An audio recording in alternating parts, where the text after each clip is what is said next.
kamag-anak ang magpapabankrupt ng business mo. So akala ng iba, blessing kapag kapamilya ang kasama sa negosyo. Kasi alam mo yon, may tiwala, may connection, may mindset na hindi ka lulukuhin yan kasi kamag-anak mo naman. Pero madalas, dito nagsisimula yung problema. Dahil kapag kamag-anak ang kapartner mo, minsan nahihirapan kang mag-set ng boundaries. Pag late sila, minsan hindi mo masita. Kasi syempre, andyan yung magtatampo. Pag kulang ang output, iniintindi mo na lang. Kasi nga, kamag-anak, kapamilya. Ngayon, pagdating sa pera, kapag may mali, pinapalagpas mo na lang kasi nga, pamilya ko yan eh. Kamag-anak ko yan eh. Hanggang sa hindi mo namamalayan, ikaw na pala yung nalulugi. Alam mo ba na may mga negosyo na hindi naman talaga nalulugi dahil mahina yung benta. Nalulugi dahil una, walang sistema, dahil puro awa na lang ang pinapairal, puro pakikisama. Example, yung pinsan mo, ginawa mong cashier. So, imbis na standard, yung process, ang nangyari, okay na yan.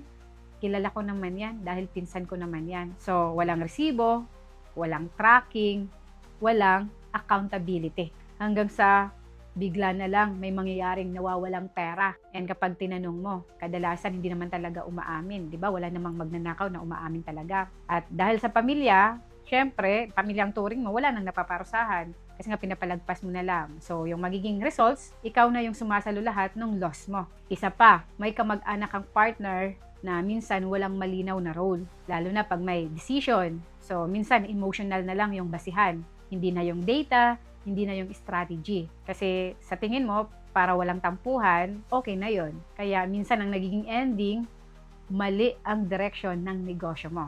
At ito yung mahirap tanggapin. Alam mo ba na hindi sapat ang tiwala para palaguin ang business? At lalong hindi sapat ang pagiging magkamag-anak para maging professional ang samahan. Sa business kasi, kailangan may siniset kang rules dyan. Kailangan ng malinaw na roles. Kailangan ng accountability. Kahit sino pa yan. Kahit kapatid mo pa.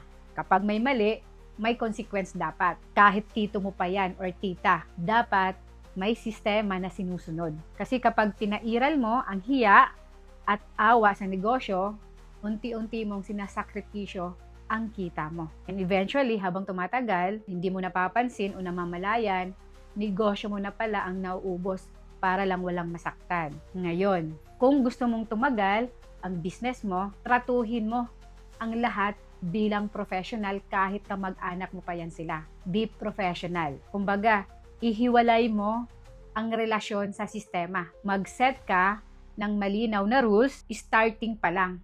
Simula pa lang. At syempre, siguraduhin mo na kahit sino, kahit kapatid mo pa yan, magulang mo pa yan, pinsan, dapat may pananagutan. Kasi ang negosyo na walang boundaries, kahit gaano kalakas magsimula, siguradong mauubos din yan.